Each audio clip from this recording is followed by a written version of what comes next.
So what we're going to do is we're going to do one feedback session, one networking session for you today, because I want to put some things towards you and get you thinking about how everyone's involved in change, what our roles are, and almost like a career development path for us, really.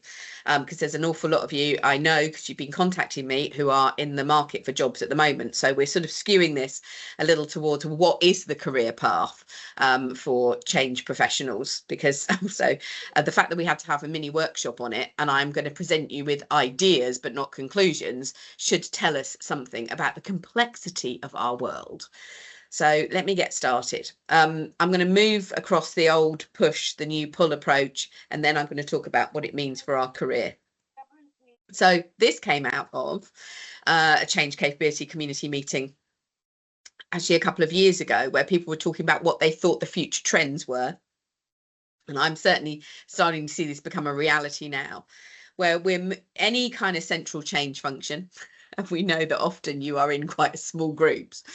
3 or 4 people seems to be the average in any central change function.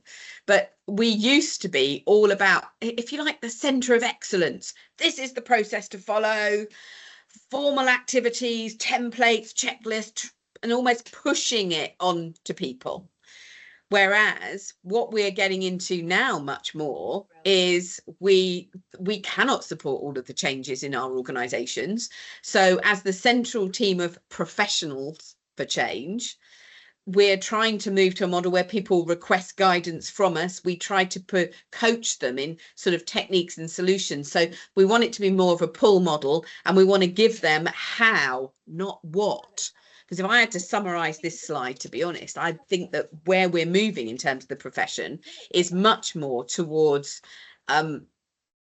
helping people build their own ability for how, not what. I'm just going to mute everybody and unmute myself, because I can hear some background note there.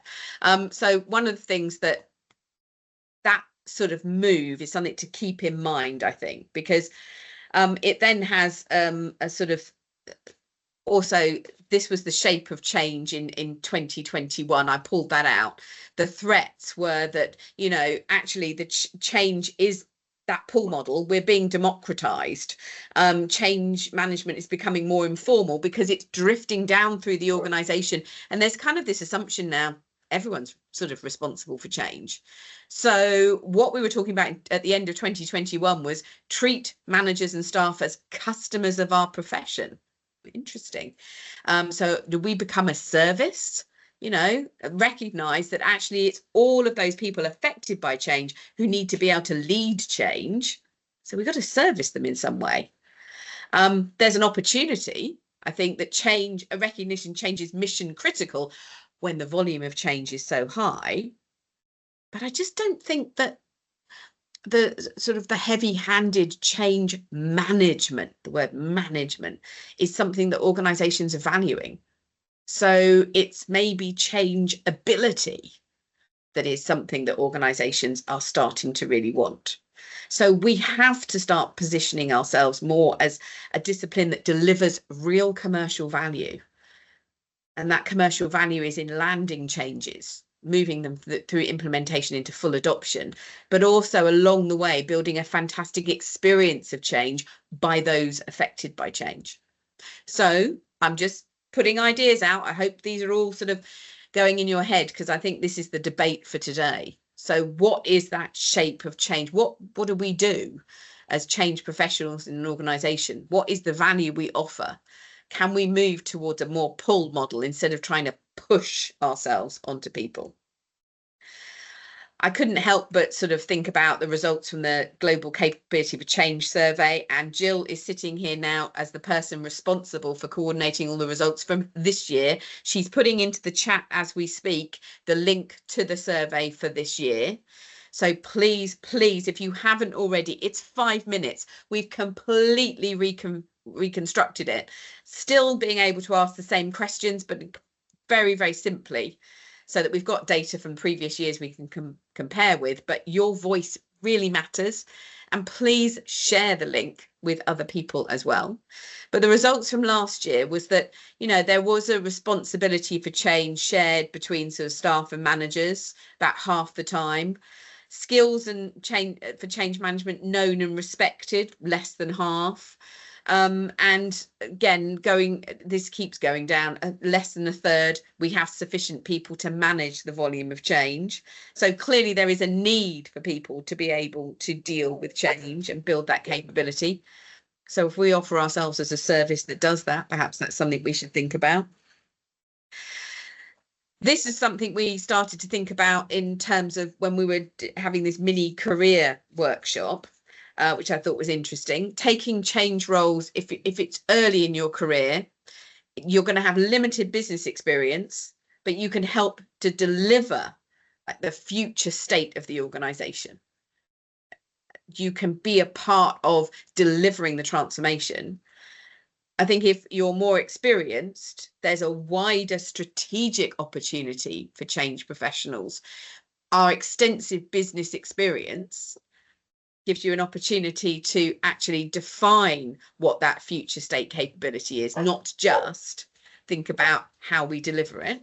So that got us thinking about the different career paths, depending on your level of business experience, your level of experience in change. And that was because the people in the workshop were all saying, I came to change later in life as a result of lots of other jobs that I'd done, and not necessarily because it was a career path that existed when I joined an organization. But now I work with heads of change management who absolutely are bringing in new graduates and actually putting them onto a path which is join the change network, join the change team in our organization. So I wanted to cover both of those thoughts. Another one that came out and another flip chart that I drew up was there's change managers of all different flavors. We define new processes, we persuade people to participate in change. Maybe we're somebody who can define the business value of the changes that we're making. Maybe we're much more of a communications expert, planning, delivering the communications. Maybe we're providing training, coaching services, or maybe we're more data specific and we're more into measuring the results of what we're doing. But it really got us thinking, what are all the different flavors of change? And therefore, when it comes to portraying ourselves as a change professional, do we want to try to be a generalist? Do we want to try to pick out some of this and say, actually, that's where I spend my time. That's what I really enjoy. So thinking about the different flavors when we're building our career path, I was on the phone with somebody the other day who was talking about a bounce back of that wonderful job title, project change analyst, project change manager. And what did that really mean? And we just got talking about the fact that the word change in any role description is so open to interpretation. You kind of have to dig through probably some of these pieces here and go, what is it that you're really looking for? You know, it's not as obvious as it could be.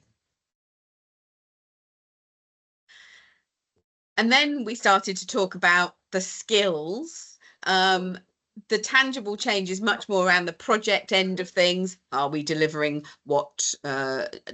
something structural? Are we delivering it on time, on budget? Are we delivering it to the right level of quality? So all the quality criteria. So you're thinking about project teams, product development, test teams, all of the need for project program and portfolio management down that end. And then as we started to go, well, yeah, but actually it's about how people use what we've created, moving much more into creating new habits, new routines, adopting new attitudes, all of the behavioural change piece. We started to move much more towards sort of the empathy, relationship building, the neuroscience and positive psychology. So again, starting to widen out what we think is happening in our career and what the skill set is. And then this one is the one Jill didn't want me to show, I don't think, because she thinks it's such a mess. But I'm putting it up because I think it's the fantastic lead into you all having a debate, because it was so hard. Oh gosh, I'm sorry, you're right. Some of the animation is a disaster. But let me start on the left-hand side. This was something we did in this workshop where we started to talk about a depth of understanding of why people resist change, what kind of resistance we might expect. And if you have a low level of understanding, a relatively simple understanding, perhaps you will address in, you know, the knock-on effects that we can sort of see. I put simple versus complicated versus complex in blue boxes there, because I was starting to think of the Cynefin framework, if you know that one, spelt Cynefin, but you know, Cynefin is Welsh. So I started to think about the depth of understanding. If you really understand resistance to change, you're getting into much more of the unintended consequences, and you're more proactively sort of almost guessing what those knock-on effects, those side effects might be, and getting in there. And then we also said that there's something in there around maybe a depth around behavioural change, and that understanding. We're at the top end of that axis if we're dealing with things like neuroscience and positive psychology and behavioural change. And then down the bottom, we started to talk about the breadth of changes we're involved in and how these grow. We started to talk about projects versus programs, how they grow in size, scale, complexity themselves. So we started to talk about maybe what we're talking about in terms of career is maybe bottom left, much more about the tangible change, helping to implement project deliverables. So lots about planning skills, structuring the rollout, formal stakeholder analysis, that kind of thing. Then maybe if we're sort of growing in terms of the scale of those changes, then we're getting much more, as we move from project into program, we're starting to think about, yeah, but we need the transition as well as delivery. So how do we transition into new ways of working? Starting to think about developing all of the new processes, starting to think about policies, standards, procedures, measures. So all of those sorts of things as we move towards that. If instead we're moving much more up towards how people react, then we're growing in understanding of our resistance. We will probably be calling much more on our collaborative ability, our relationship building ability. We're much more questioning, critical friend, being open-minded. So it's almost like on the bottom left to right, it's more procedural and more structural skills that we have, rolling from project, program and portfolio management almost. And then on the left hand side, from bottom left to top left, we're moving much more into that more empathetic relationship building piece. So that's why I put the arrow increasing persuasion. And then we sort of start to get into the top end of our career, if you like, the relationship building, empathy and neuroscience, but also being able to manage large scale programs of change. So starting to think that we move from almost project manager into maybe an analyst, change analyst, business analyst type role, then moving into change manager, and then eventually growing into the sort of the head of change, director of change. And we just started in that workshop to sort of populate these pieces on there to see what we were thinking. I don't know if Carol Ann or Teresa are on the call today, but if you are, you'll recognise some of your ideas, some of your work. And I thought it was a conversation we never quite got to finish, but a conversation that I thought opened the door to lots of our own ideas. And that's why I'm sharing it with you guys today in this community, because I thought it was a great jumping off point for you to go into your breakout rooms now and have that conversation about, you know, there is not a linear career path for change people, but how do you see? What do you, I think a simple question might be, I mean, I did sort of put up, what do you think the steps in the career path are? But if I go back to this, keep it sort of straightforward and share in your groups, and Jill's just putting you into groups now, but share in your groups, what do you think the next step in your career is? So think about where you currently sit in amongst all of this and go, but where do I want to stretch myself into? What do I see as the next evolution for me? Where's my interest lying? And because you're working in groups, I think what we'll get is a really interesting range of different steps that people want to take, because you all come at this from different starting points and you'll all have different views about what your next action should be. Yeah, Jill? And just to let you know, because of how Teams was set up today, I don't have a rooms icon. I think that little rooms icon. I've got it. I think you're going to have to do it. Sorry. It looks like I've got 5. I'm going to ditch those rooms, and I'm going to put us into, I'm just looking at how many people we've got in here. I want to, oh yes, it's going to automatically assign 4 to 5. I want to assign a few more. I want to assign 7. There we go. I just want you to have a chance to chat. So it's creating the rooms now. I love this. I love Teams. I'm going to keep saying that. You know, positive affirmation is so important to us. Right. Is everybody happy to go off and go and talk in their rooms?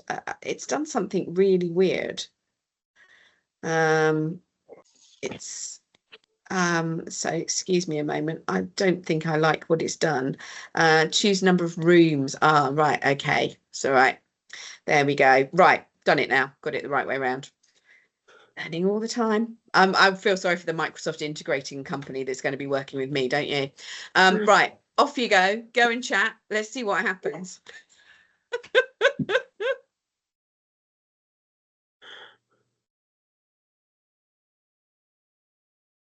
You're really interested, Jill. You and I have got to get into this as well. What are our next steps in our career?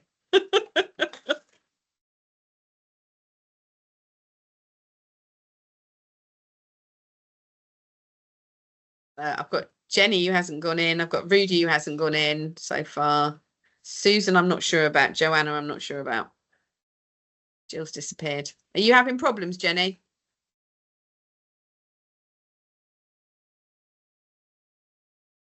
We're in remainders, aren't we? Oh, we're in all the same room. Oh, okay. Okay. We're in a room. Sorry, didn't realise that. Oh, well. Hi. Okay. Joanna, Susan, can you put your cameras on? Are you there? Oh, okay. Hello. Hello. Hi. I think you're sharing your screen. I can't see a normal screen. I can see your desktop. Ah, perfect. Right. I'm going to shut up while I let you have a go, because I think it's a really interesting point. What do you think is the next step in your career? What would I'll let you talk. I've talked enough.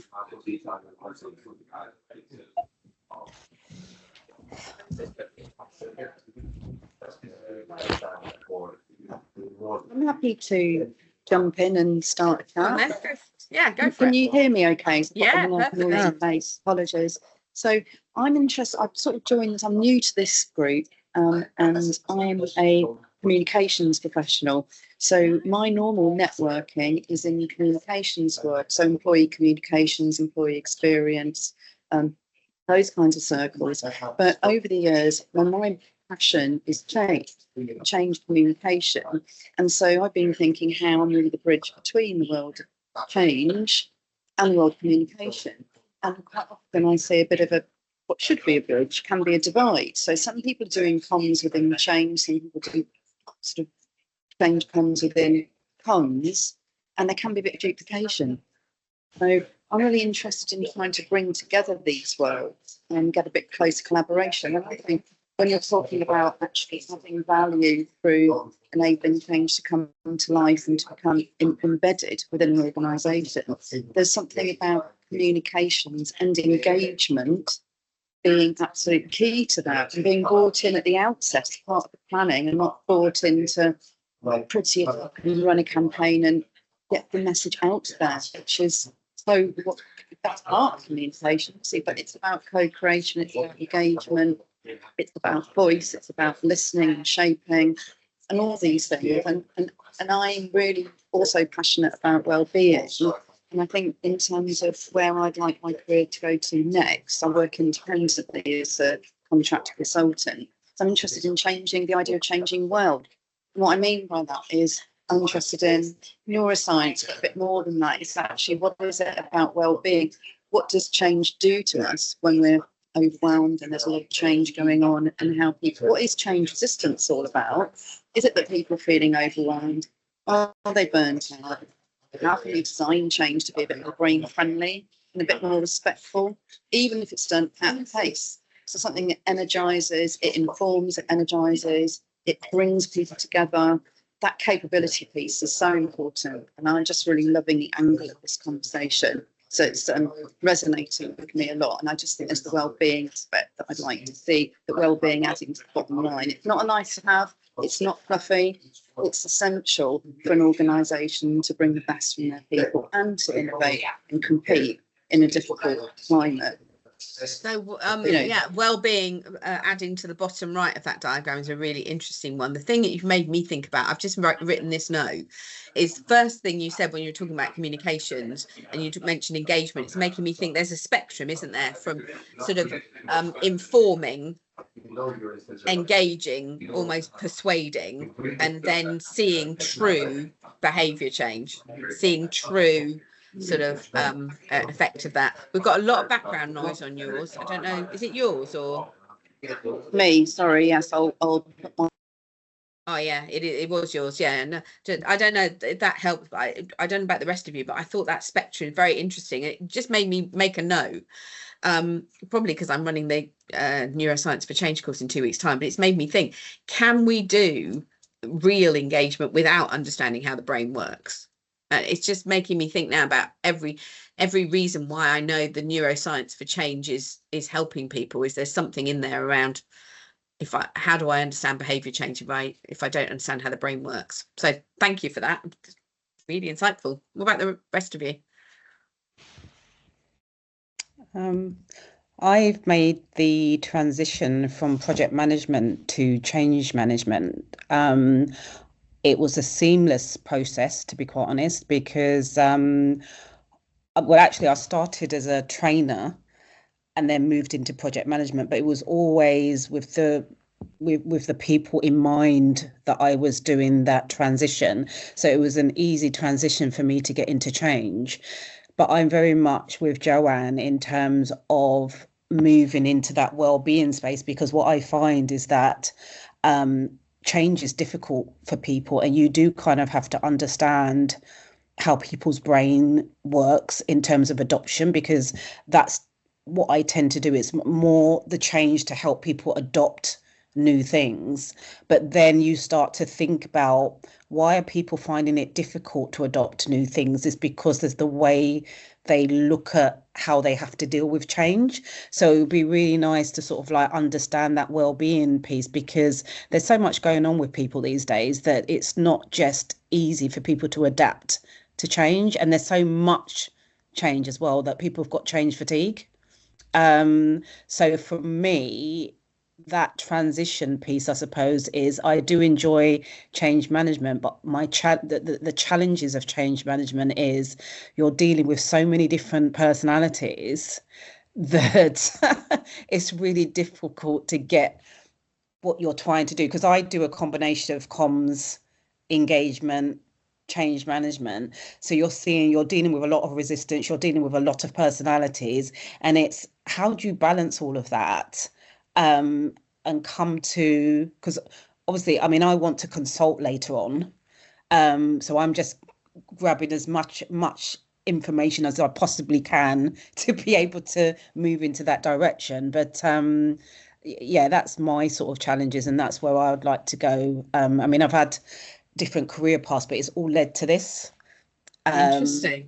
So, yeah. I've got to ask, because you mentioned it, I'm going to go back to Joanna and say, go on then, Joanna, when you use the word well-being, what did you mean? What does well-being mean to you? For me, I think it's about obviously there's physical health, mental health, and I'm quite passionate advocate for mental health. I have people in my own family who struggle from anxiety and depression. I think in this world, and there's a lot of anxiety, increasing pressure, and I think there's a lot of pressure. We don't know what people are bringing to work from their personal lives. I just think it's about helping people to look after themselves. But it's about also, I think within organisations and observation, it's all about building resilience, but the emphasis on the individual and teams to build resilience themselves, but then the organisations will often load on change done badly, and then say, swallow that, use it on that, you build resilience, and you have to take responsibility. It's a balance of an organisation designing things with that in mind, but people also take responsibility for themselves as well. Interesting. Okay. All right. What about you, Rudy? What do you think what's your immediate jumping off point then for your next step? What does that career sing to you? I think, Melanie, since we met at Convex, what I learned, I've got a reasonable theoretical understanding of what the processes are. I've got a training and communications background. I've worked in a lot of change and transformation projects.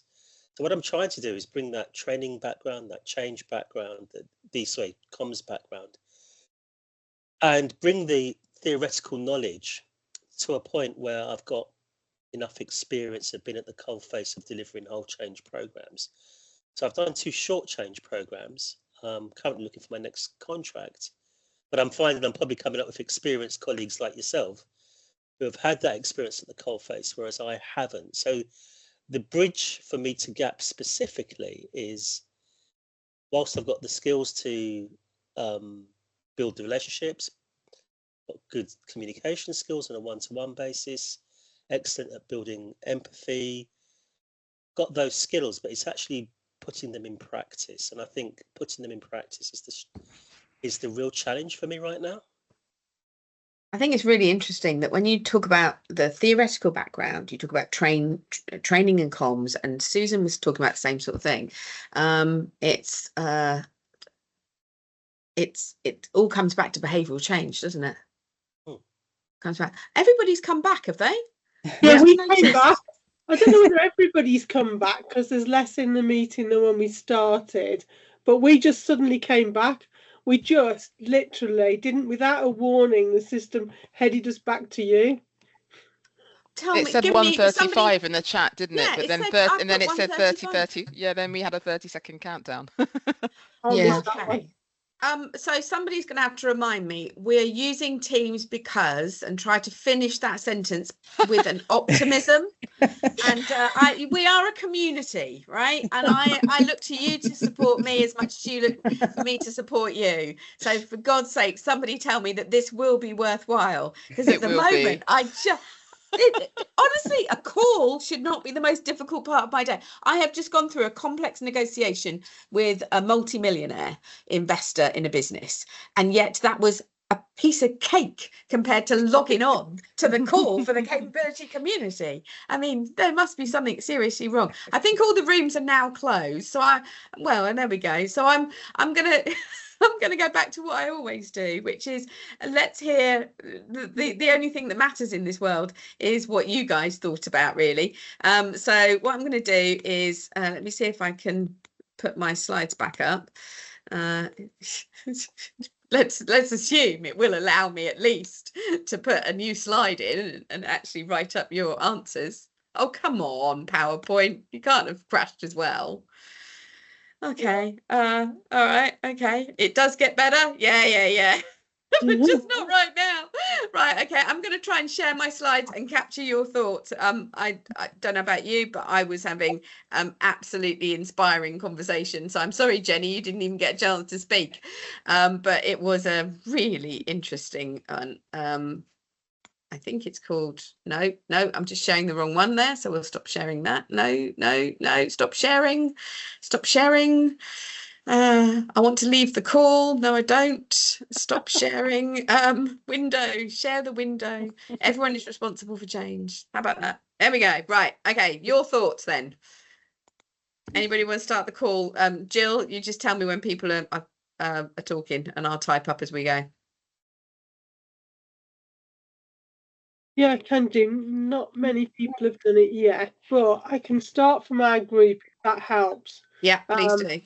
So we had a really good conversation, and we'll sound a bit depressing to start with, because one of the things we kind of debated is, what is our role when we go into a project, but also at the moment in the economy at the moment, we're finding that change is the first thing to cut if you're a bit short on money. So let's get rid of the change bit. I said it's no change there for us because it used to be training years ago. So the first things you cut are the soft side of it rather than the new system or the new process or the new way of working. We talked about the debate about being an external consultant versus being an intern or person who understands the company's culture. And we thought that was useful, but we don't seem to see a lot of that going on. There's a lot of bring consultants in, but get rid of them when the going gets tough. So a regular change team in some organisations would be good. We also talked about, selling change is probably one of our biggest challenges. Being able to get the C-suite to understand more than we need it to, this is what it really means, and this is how we can add value to the organisation. So that makes me question, because we didn't talk about this at all in the room I was in, but it does make me question because this comes up. How comfortable, quick poll from all of you, how comfortable do you feel basically falling into the sales role? Because that is what we're talking about. You are going to have to become a salesperson for the service you provide. And I wonder if we are better at, we like to engage and coach others. Are coaches necessarily salespeople? Probably not. Somebody who's brilliant at coaching isn't somebody who's more in your face selling, are they? Is that one of our issues? Are we salespeople, or are we actually just pointing out the benefits? So the two are very close. A sale, you have to show the benefit to your product. There's no hard sell, but we give examples of when things have gone wrong. And that, I've just been drafted in because they did something, an implementation with no change manager. And now it's absolute mess. And I got drafted in a couple of years ago, exactly the same. And it's calling that out. So I don't think it's sales, but it's that return on investment and saying, and I always used to say that you can have a brilliant solution or a different way, a brilliant way of working. But if you don't bring the end users on board, you're not going to get your return on investment, because what you're doing is you're designing, lobbing it over the wall and saying, get on with it. They're not going to open that box. They're not going to look at that. So you need someone like me to take them on the journey and keep pointing out to you how that feels if I was going to use it. That's my usual. Yeah. I think that's true. I don't know about the rest of you. I find that really helpful to say. I'd also say, Mel, are the people who are really great at sales, if you look at the kind of skills diagrams that there are the people who are really good at sales the ones that are the most empathetic with people, who are the ones who are able to help people go through a change? So maybe our skill set is not a salesperson. Our skill set is helping others through a change. Yeah, it's much more about persuading, but also active listening and being empathetic to the person who's going through the change, to listen to their needs, their concerns. And that's not a sales role at all. No, but what I think I'm suggesting is that that's the problem. I think I agree. We are more persuaders. I think we are more empathetic. We're all about active listening, aren't we? We're all about relationship building. My point is that because this is our natural skill set, the gap that I see when I sit in the boardrooms is that senior leaders have not grasped what the value is that we do. They haven't got that value. And I'm wondering if it's almost like we do need, it's almost like we need an agent who's speaking on our behalf all the time. And it's not our natural, as a profession, it's not our natural skill set. And therefore we are really, really struggling. And I agree. We've got to keep talking about the, I love what you just said about, do we need salespeople, or do we need to just point out the benefits of what we achieve, keep talking about the ROI? I think that's the mid ground, isn't it? A heavy hitting salesperson is what Jill's saying wouldn't work. We're not that. What Heather's saying is we are not that. We're more persuaders. We're more empathetic. But I think that there is a bit that is missing, which is we do great work, but we get cut when the going gets tough. And it's because although we do great work, I don't think we're singing about the impact of our great work enough. And as somebody pointed out in our group, because it's a soft people skill, it's more easy to overlook and to cut if times get tough. So yeah, maybe we do need a salesperson selling our benefit. Yeah, we need to be clearer about I'm going to use the phrase positive impact as well as benefit. that, I mean, and then we had our data session last time when we were talking a lot about what can we measure that actually says we are doing something great. So I think we keep coming back on this phrase, but I'm really benefiting from the idea that actually as a profession we are populated by people who don't want to go that far. And I agree, we can't make ourselves be the sort of more direct selling skills, but I think we can go further in our, I think we persuade people a lot to adopt new ways of working. Can we also start adding to our skill set? We persuade people to value what we do. And I think Jackie put a hand down, but Addie has got a hand up now. Yeah.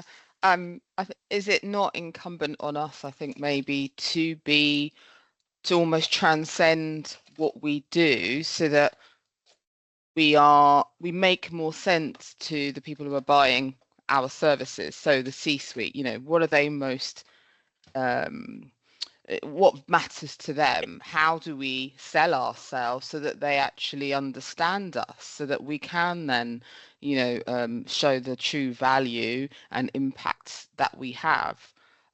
So I think there is something there about speaking their language as well. Yeah. So funnily enough, I was doing this at sort of like 6 o'clock this morning. When you talk about speaking their language, I was sort of saying to somebody, well, think about what in the boardroom, what is the language? And it is certainly not that soft. Mm-hmm. It's much more about return on investment. I think that's a phrase that we do not use a lot, but we've got to use more of. So there's return on investment, there is risk. You know, there's risk management. I think that I love what the group I was in, we were talking about well-being. I think there is something, well-being is on the agenda now, so we ought to think about that. But I think there's a lot about risk. There's a lot about return on investment. It's always the risk of being a director of an organization. So there's something there about governance as well. So I think we can make and when it comes to change, I think there's a consistency of approach to behaviour change that we have a well-governed process for it. I think can also be helpful. But I love what you're saying about we've got to speak that language. We talk a lot about persuasion and engagement and things, and people in the boardroom do not use the word engagement. Because actually we are trying to engage people, but they are trying to they're just feeling they can tell people to do stuff. So maybe we should add on to this, avoid some of the softer language like engagement. And we can't add something. Sorry, we can't see that screen, Mel. We can just see your career path screen. So you're typing away. I'm typing away. I'll stop sharing and start again. Yeah, then. And then Sadaf's next to talk. Sorry. Thank you. I just wanted to add that, you know, the return on investment. There's another terminology that I've been using. Not I've been using. I mean, it's been used. You know, benefit realization tracking to show them that okay, this is where we were on the projects, you know, based on the data compared to this is, you know, what you've gained in the end. So that's another term. And we also, in my opinion, I think what we need to do and what I've noticed in my career is that we need to start having, you know, working on a pitch. If we can't get a buy-in from the C-suite people, they will not let us in. I really like that idea, the benefits realization tracking. I think that again, benefits realization and tracking. I think those let's put measuring in there as well as being something which is not a softer word. I really, really like that. Hang on 1 second, please. Well, we've lost Mel. We still can't see the screen. So I've shared it so many times. It's just not sharing. We're still on our career path, so don't worry, Mel. So after the next person's Jenny.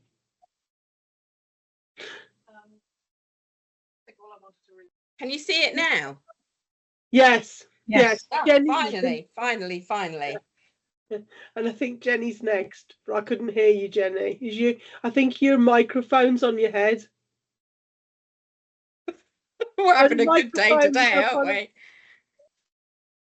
Is that better? Can you hear me now? That's better. We can Yes, hear you. much Just got better. your microphone up on your Okay. head. I was like, pull it down.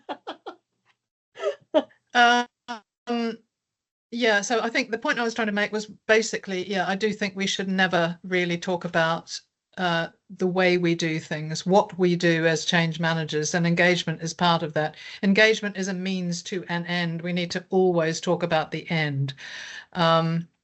Because yes, senior leaders won't be bothered with us going into lots of detail about who we're going to engage with, how, and at what stage. It's really just about, so what's that going to do for me?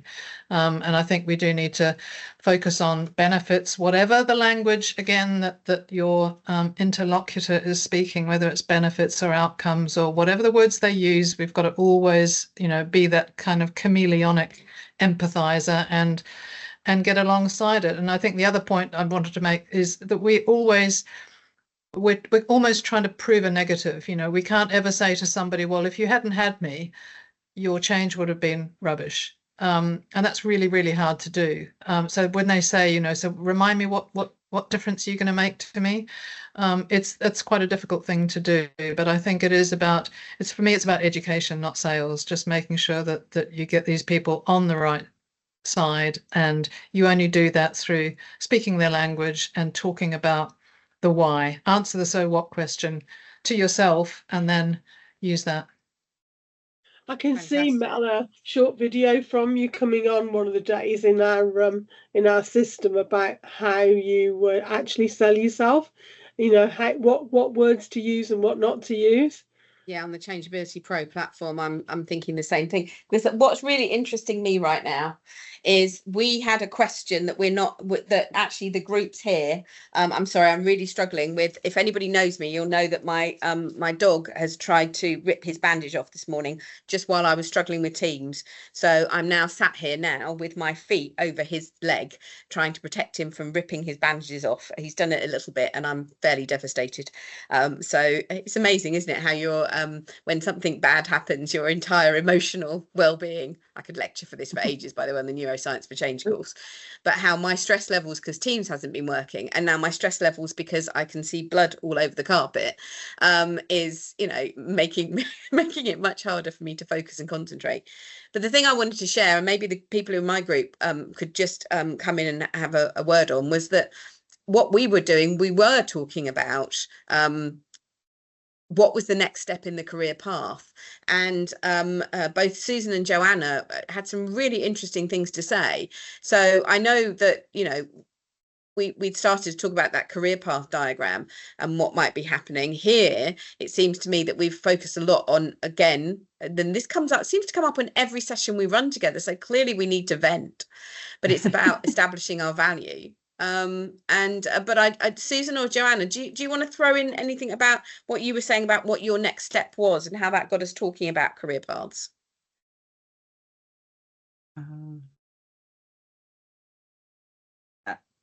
I'm happy just to say a couple of things and then hand over to Susan. Maybe we can both just chip in. I won't go into too much thing, but I think for me, coming from a background of being in the communications function, so I'm an internal communicator with a passion for change, and done a lot of internal change comms projects and consultancy pieces. I'm just becoming really interested because communications, it's the way it's talked about. It's not about getting the message out. It is about creating narrative and engaging communications and using creativity. There's something about involving people, co-creating change, and really what I would love to see is communications brought in, not as a line on a spreadsheet, or have we done it yet? Have we engaged stakeholders? Have we got the message out? More holistically brought in earlier. And I think the next step for me is around thinking about changing well. So how are we designing change, communication and engagement in order to protect against burnout, stress overload, and helping people get frozen. I think maybe with cuts and restructures and operating models and all of that stuff that we hear, right sizing, this awful language that's used at human cost. How do we just create change. It can still be nimble and fast and respond to C-suite needs, but do it just a little bit more, more with well-being at the heart. So that's where I would like to go to next, because I think that can help unlock resistance potentially, and help people bring their best to work. So that's really interesting. Me. That is really interesting. And Susan, I know that you weren't moving from comms to change. You were talking about project management to change. Do you want to join in? So I kind of started out my career doing training, and then moved into project management, and then from there moved into change management. And for me, it seemed like a seamless process because my focus was always on the people and how they were able to adopt what we were pushing at them. Because I think somebody said that we do have a tendency, especially in the field that I'm in, which is legal, to just throw systems and processes and at people and expect them to get on with it, which is just not realistic. And what I found, because I'm always learning, so I've just moved into the change and space, which I think everything that I've done today has got me where I am today, and I absolutely love it.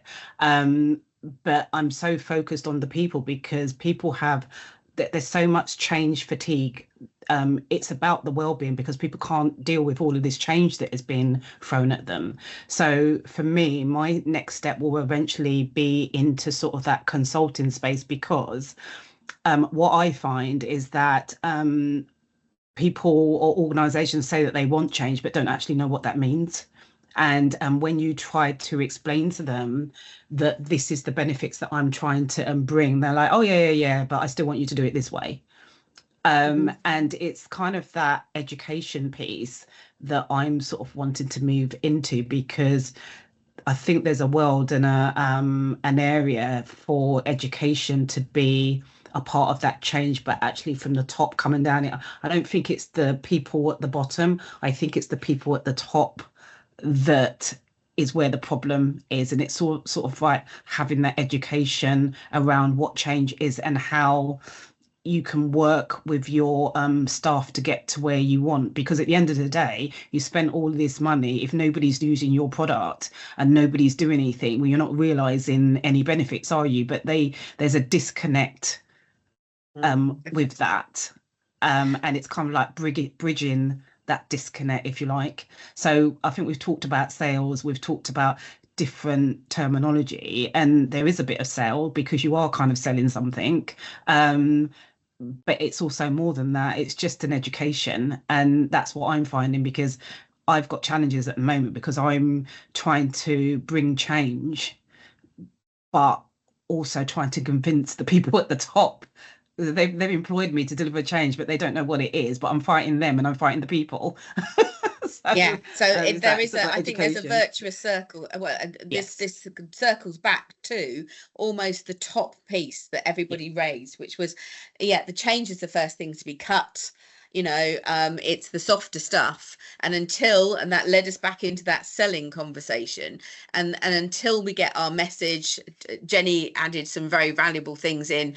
We talked very helpfully about, are we talking about selling, or is it the language that we use, and being more of a persuader on return on investment, and the value that we create. But again, it comes back to but we will not have the mandate to look after well-being unless we win the argument about the commercial value we produce for the organisation. I think there's something in there. Any other comments, thoughts as we come together as a little lunchtime group? I'll just make a very general point about everything that's been said. I 100% agree with everything, all the points were made by my group as well. I think we mustn't also underestimate the role of the sponsor, the change, or the project sponsor in all of this, to kind of be the support that's needed. So they're kind of like the glue almost, right? So we're the glue in terms of helping to deliver the change. But also the sponsor needs to be very clear in terms of what value we are bringing, and they need to be convinced as well about what value we are bringing, and they need to believe in it as well. So I think it's the point I'm trying to make is it's about the sponsor, not to underestimate the role of the sponsor. I mean, bringing people on that journey, so because it's their voice and their time is equally valuable. And I think we are in an industry where, you know, sponsors are sometimes nominated to be sponsors and they actually don't want to necessarily sponsor the project. They're too busy because they've been given 10 other projects to sponsor. And I think as change agents or project managers, we are also kind of thrown into the mix of that in trying to make it, you know, prove our value and make our voice heard, and you know what I mean, like to sort of enable that change. So it was more of a general point really that I was trying to make in terms of the role of the sponsor in all of this. Can I just say that if you can get a project manager who is happy to share with you and work with you, and then you can prove the value you bring, they will always advocate that they have a change manager. So what you want is a project manager who's happy to get on with being the conductor of the orchestra, bringing in all the services he needs when he needs, and you work along with him and you do all the people side of it, the communication, holding drop-in sessions, town halls, all the rest of it, that people know. I've walked up the corridor and people have sung a song about the project I'm doing, and I've said, I've done my job, you know what I'm here to do. But I think if we can get project managers to work with us and see that we actually support them, then our job is much easier. We're not just a name on paper. Yeah, because of the value it achieves for their project. Yeah. I think that's really interesting. Yeah.